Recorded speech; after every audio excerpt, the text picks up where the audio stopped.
What's up? As maybe one or two of you know, I run a YouTube channel. What helps a YouTube video spread on Twitter? Is there a tweet that is like crafted better than others that spreads better? Maybe there is. So if you're interested in this kind of thing, you're gonna learn about what makes a good tweet, especially for YouTube, and you're also gonna maybe learn how to do this yourself, what tool and statistics I use to get there. I'm not gonna bore you with math and statistics. This will be a real easy one to replicate.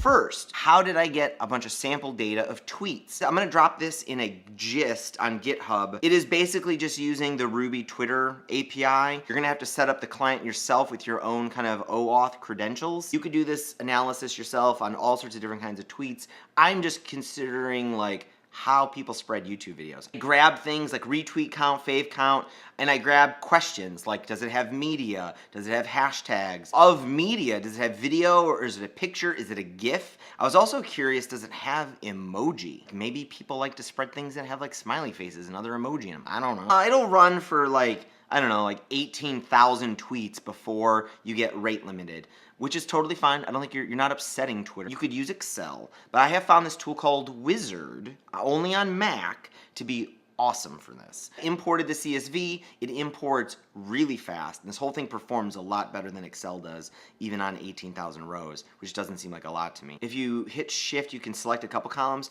and then I right-clicked, or whatever it's called, some columns, and that gave me a sum of retweets and faves. I kind of treat right now these days retweets and faves to be identical. I think a lot of fewer people retweet these days, and faves operate almost like retweets. You know, with the new algorithmic, I'm constantly being told what people are faving instead of retweeting. So I'm gonna treat those the same in terms of like engagement and a metric I'm trying to maximize. So I go in a summary, retweet count plus favorite count. Click that here in this left column thingamabob, and I click also this t-test tab down here, and then I click the covariate variable. So Wizard is doing a student's t-test for you.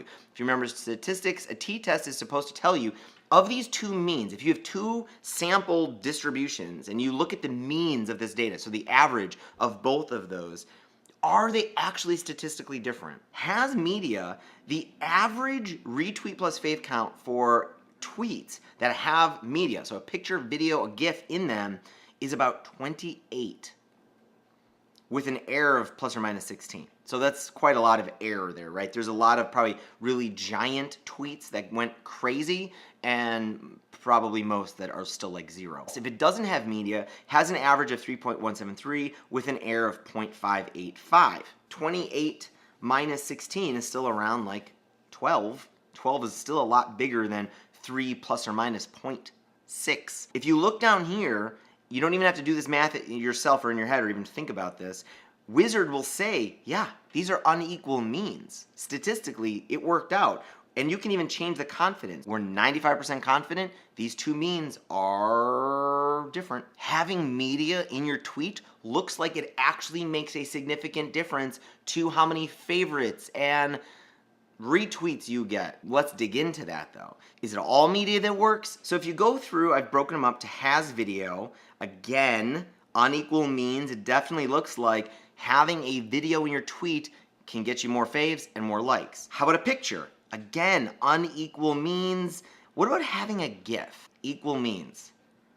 According to this, we can't really tell if a GIF gets more tweets. I thought maybe a GIF would get a little bit more kind of visual interest in what you're doing. You want to use pictures and videos. Skip the GIFs. What about hashtags? Equal means. I still think probably use them judiciously, but it doesn't look like it hurts you or helps you from a sharing perspective. What about mentions? Unequal means.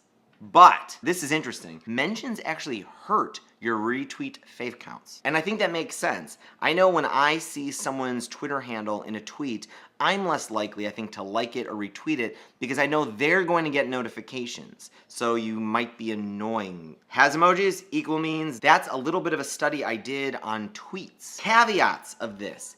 Is a t-test the right test to be doing? Maybe, maybe not. I'm sure some statisticians will debate maybe on both sides of this, whether a t-test is accurate for this. A t-test is supposed to only be used for normal data looks like a bell curve. Are these tweets actually distributed like a bell curve? Oh, I don't think so. I'm not the strongest statistician, but you can use a t-test to compare two distributions, even if they're not normal, as long as they diverge the same way. So as long as these two distributions are not normal in the same way, then I think you can still use a t-test.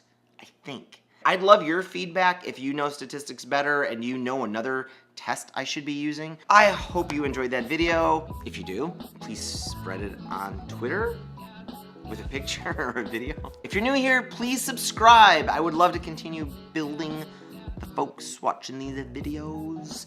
And I will see you later. Hopefully tomorrow. I'm trying. Feeling better. Feeling better every day.